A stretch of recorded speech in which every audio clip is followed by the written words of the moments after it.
Hi guys, welcome back to my YouTube channel. तो कैसे हैं आप लोग? आशा करता हूँ आप लोग अच्छे होंगे और घर पे पढ़ रहे होंगे।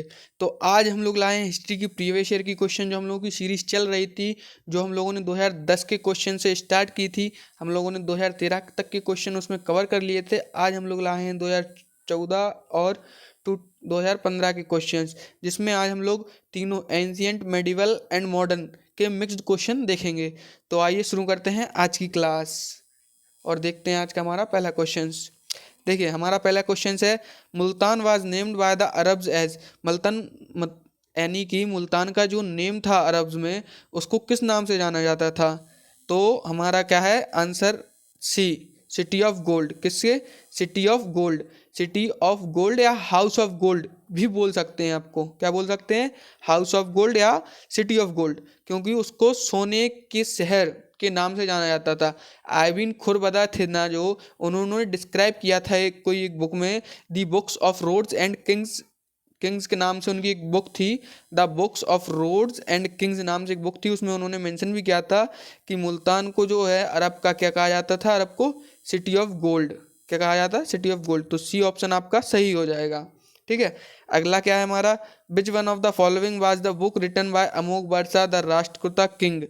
ठीक है। वह कौन सी किताब है जो अमोक बर्सा राष्ट्रकूटा किंग, मतलब किसने लिखी है? तो वो हमारे कौन थे? कवि राजमार्गीय। कौन थे? कवि राजमार्गीय। और ये बुक कौन कौन सी लैंग्वेज में लिखी गई है? ये बुक हमारी कन्नड़ और संस्कृत भाषा में लिखी गई हुई है। कौन कौन सी? कन्नड़ और संस्कृत लैंग्वेज में लिखी गई हुई है। ठीक है गाइस, चलिए अगला क्वेश्चन देखते हैं। अगला है हमारा, who build the Kailashnatha temple at Ellora. Ellora एलोरा में जो कैलाशनाथा टेम्पल है वो किसने बिल्ड करवाया था? राजेंद्र फर्स्ट ने, महेंद्र वर्मन फर्स्ट ने, कृष्णा फर्स्ट ने, गोविंद फर्स्ट ने। तो वो हमारे कौन थे? कृष्णा फर्स्ट। कौन थे? कृष्णा फर्स्ट। और इन्होंने कब बिल्ड करवाया था इसको? 756 टू 7073 इन्होंने अपने कार्यकाल में, सी में इसको बिल्ड करवाया था। ठीक है गाइस। अगला क्वेश्चन हमारा, the land measure of the second Pandyan empire was mentioned in. मतलब जो लैंड मीजर थी वो सेकंड पांडियन एम्पायर की, वो कहाँ से कहाँ तक, मतलब किस में मीजर की गई थी वो? ठीक है। तो वो हमारी किस में मीजर की गई थी? वो हमारी की गई थी थालीपुरियम कॉपर प्लेट्स में। कहाँ की, कब की गई थी? थालीपुरियम कॉपर प्लेट्स में मीजर की गई थी। और 1018 से लेके 1054 तक एडी तक, 1000 एट 1018 से लेके 1054 एडी तक इनका क्या था? शासनकाल था। ओके, चलिए अगला देखते हैं। अगला क्वेश्चन है हमारा, who was the greatest ruler of Satavahanas. पहला हमारा सतकर्णी फर्स्ट, गौतमी सतकर्णी, सिमुका हला। तो हमारा क्या है? गौतमी पुत्र सतकर्णी हमारा सही ऑप्शन है। क्या है? बी हमारा ऑप्शन सही है। इन्होंने कब से कब तक, मतलब इनका ग्रेट रूल था ना, जो कब से कब तक था? फर्स्ट सेंचुरी से थर्ड सेंचुरी तक। कब तक? थर्ड सेंचुरी तक। और इनको अपनी सेंचुरी का क्या माना जाता है? मोस्ट पावरफुल रूलर, मतलब सबसे ताकतवर रूलर भी इन्हीं को माना जाता है। ठीक है। अगला क्वेश्चन है हमारा, the greatest king of the Pratihara dynasty was. जो हमारे मतलब महान किंग थे प्रतिहारा डायनेस्टी के, वो कौन थे?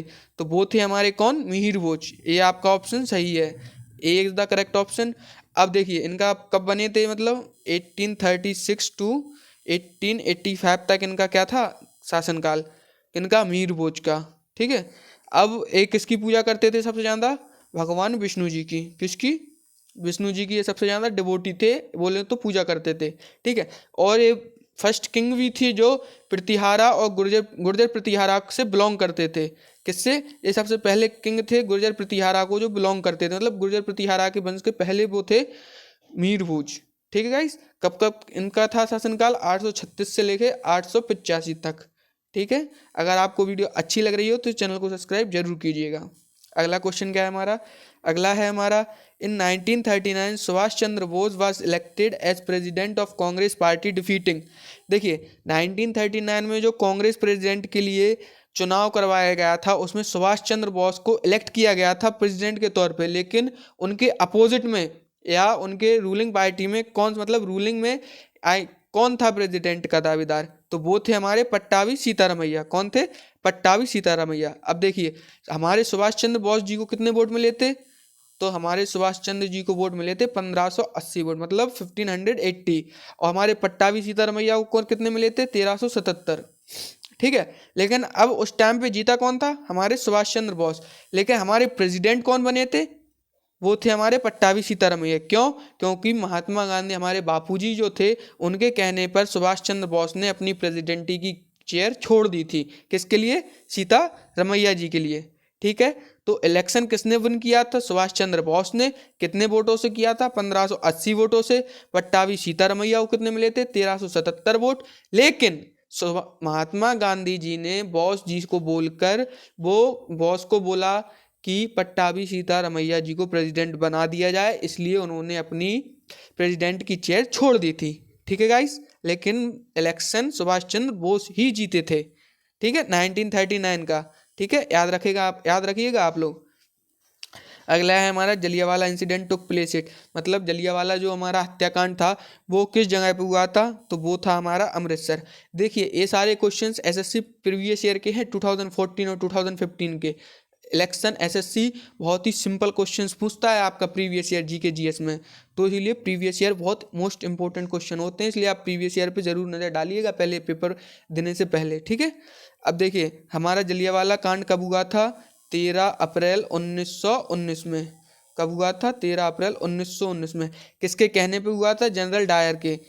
किसके कहने पे हुआ था? जनरल डायर के। जनरल डायर ने एक मतलब जो पार्क था जलियांवाला नाम से, उसमें अंधाधुंध गोलियां बरसाई थी, जिसमें कि 1000 से 2000 लोग मारे गए, शहीद हुए थे। क्या हुए थे? शहीद हुए थे, मारे गए थे। वो भी कौन? मासूम थे, जिनमें बच्चे, औरतें और बूढ़े बूढ़े लोग भी थे। तो इसीलिए उस टाइम की जो क्वीन एलिजाबेथ थी, तो उन्होंने उस टाइम की मतलब इस ट्रेजिडी को बहुत ही शर्मनाक ट्रेजिडी बताया भी था। और इसके किसके ऑर्डर पे हुआ था? जनरल डायर के। कब हुआ था? 13 अप्रैल 1999 को। ओके, चलिए आगे देखते हैं अगला क्वेश्चन हमारा।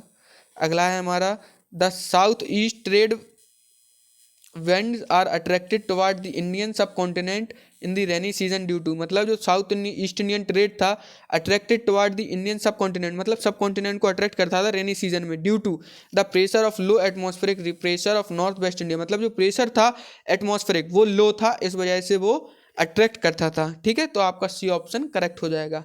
अब देखिए नेक्स्ट क्वेश्चन देखेंगे हम लोग, 2015 में पूछा गया है, व्हाट इज रिफॉर्मेशन? मतलब रिफॉर्मेशन मतलब क्या होता है? रिफॉर्मेशन मतलब revival of classic learning, the revolt against authority of pop, rise of absolute monarchy, change in attitude of man. तो इसका हमारा क्या करेक्ट ऑप्शन हो जाएगा? हमारा ऑप्शन हो जाएगा B, the revolt against authority of pope. क्या हो जाएगा? The revolt against authority of pop.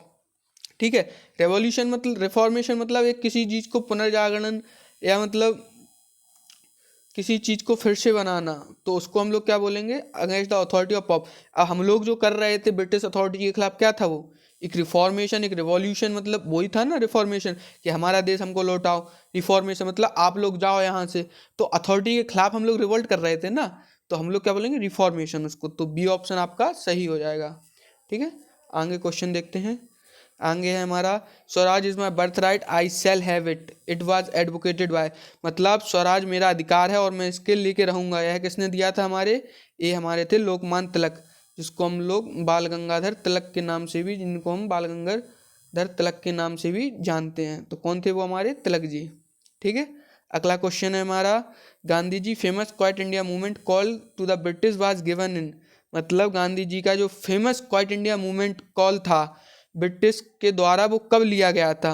तो वो था हमारा 1949, जब गांधी जी 8 अगस्त की डेट थी वो 1942, जब गांधी जी ने बोला था, नारा भी दिया था, करो और मरो का, डू और डाई का, तभी वो क्या था हमारा? डू और डाई, क्वाइट इंडिया मूवमेंट शुरू हुआ था हमारा 8 अगस्त 1942 को, करो और मरो के नारे के साथ। ठीक है, अगला क्वेश्चन देखेंगे। अगर आप लोगों को समझ में आ रहा हो तो कमेंट बॉक्स में ज़रूर बताइएगा कि आपको क्लास कैसी लग रही है, और कमेंट में अगर कोई प्रॉब्लम हो तो आप लोग कमेंट में मेंशन ज़रूर कीजिएगा, सर हमको इस क्वेश्चंस में डाउट है। Okay, in which year the Indian national Congress formed, मतलब कांग्रेस, इंडियन नेशनल कांग्रेस है, उसकी स्थापना कब की गई थी? तो देखिए एक क्लास 8th में भी आपने पढ़ा होगा 1885 में। इसके संस्थापक कौन थे?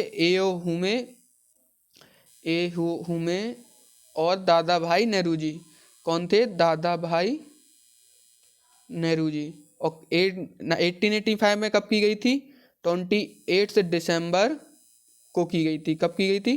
28 दिसंबर को। किसने की थी? एओ हुमे और दादा भाई नेहरू जी ने। ठीक है, अगला क्या है हमारा? बांग्लादेश वाज क्रिएटेड, मतलब बांग्लादेश था जो, जिसको हम लोग पूर्वी पाकिस्तान भी बोल सकते हैं, दूसरा पाकिस्तान बोलते थे हम लोग पहले। तो वो कब क्रिएट हुआ था? तो वो कब हुआ था? 1971। डी ऑप्शन आपका करेक्ट है। अब 1971 में मतलब डेट कौन सी थी? तो वो थी 26 मार्च 1971। कब थी?